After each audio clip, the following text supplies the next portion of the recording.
Pour récupérer les coordonnées là de l'accéléromètre à partir d'un programme, nous avons vu tout à l'heure que cette carte elle envoie bien, elle émet bien les coordonnées de l'accéléromètre en vérifiant ça en utilisant un hyperterminal. Maintenant, il reste juste d'écrire un programme pour récupérer ces coordonnées et puis faire ce que l'on veut avec. Je vais ouvrir Eclipse pour utiliser Java. Donc une petite remarque rapide. J'ai ici un projet que j'ai nommé série IO, série Input-Output. Et pour pouvoir utiliser l'API RxTX de Java sous Eclipse, il y a en fait plusieurs manières. Vous pouvez aller sur leur site, vous tapez sur Google RxTX API, et comme ça vous allez voir toutes les explications qui permettent en fait d'utiliser cette librairie une bonne fois pour toutes, c'est-à-dire sans avoir à chaque fois d'intégrer dans le programme. Mais ici on choisit la solution très simple pour juste explication, c'est que il faut juste télécharger à partir de ce site le jar rxtx.com.jar qui est là. Il faut l'ajouter donc au path, au chemin de compilation de votre projet, et il faut mettre dans la racine de votre projet le fichier librxtx-serial. Ici GNI-lib pour macOS, sinon pour les autres systèmes, vous allez voir à partir du site, il vous donnera le même fichier pour chacun des systèmes utilisés, soit Linux, Ubuntu, Windows, etc. Donc là, une fois on a fait ces deux opérations qui sont importantes, sinon on ne pourra pas utiliser la RxTX, on va écrire notre programme. Donc mon programme est tout simple, je vais juste le commenter rapidement.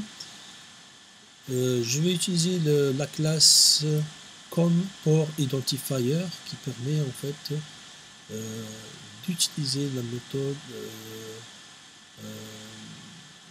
qui permet de récupérer les différents identifiants des ports de votre ordinateur. Ici par exemple, je vais utiliser la même classe pour récupérer la méthode statique getPortIdentifiers ici. Et donc cette commande permet de récupérer sous forme d'une liste de collection, d'un tableau dynamique Java de type énumération, tous les ports de l'ordinateur, tous les ports USB, série, etc. Donc on va parcourir cette liste avec donc while pour enume, has, more, element, c'est-à-dire des éléments dans cette liste. On va donc à chaque fois récupérer l'élément de cette liste.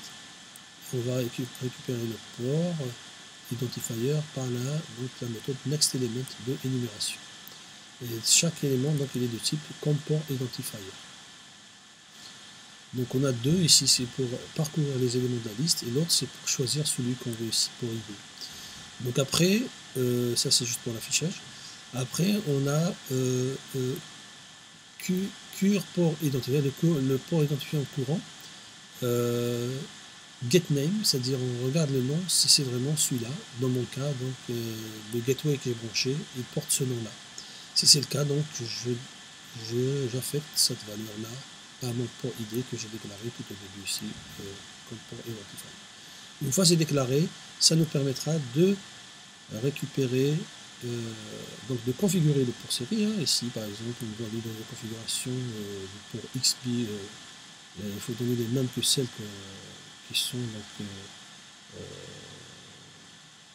intégrées dans le port USB, c'est-à-dire qu'on est avec la fréquence 38400 baud, on voit des octets de 8 bits avec un stop bit, donc bit stop, et sur la parité.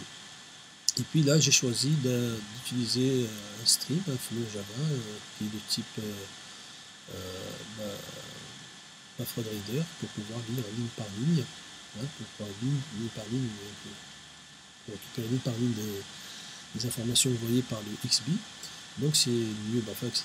Mais ce qui est important, c'est cette commande-là qui est donc serialport.getInputStream qui permet de récupérer le flow de données pour pouvoir lire ce qui est envoyé par le le module radio. Après, j'ai une méthode ici qui permet donc de lire. À chaque fois qu'on lit, on affiche. Donc il y a String Tokenizer qui permet de décomposer la chaîne, parce qu'on voit des chaînes caractères qui sont composées de 3. On a vu sous Asmot qu'on voit les chaînes de caractères qui sont composées de X, Y, Z et de l'accéléromètre. Et là, on va décomposer, récupérer le X, le Y, le Z, et puis on va faire l'affichage. Et puis là, à la fin, on ferme. Donc on va faire le flow, les différents flows. Donc voilà, ici, ce qui nous intéresse, c'est ça. Et puis si on exécute, on va voir, donc là on est en programmation, on va